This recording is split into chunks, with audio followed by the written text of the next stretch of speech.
This is a national emergency. Important instructions will follow.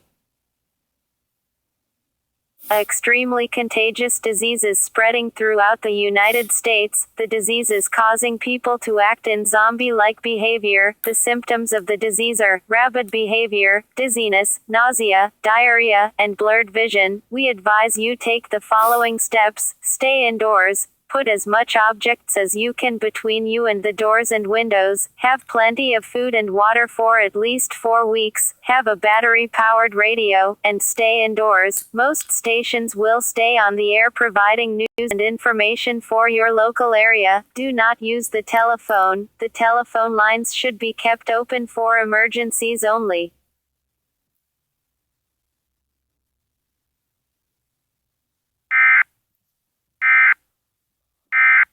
which is intended to help you for the road test that might be coming up. So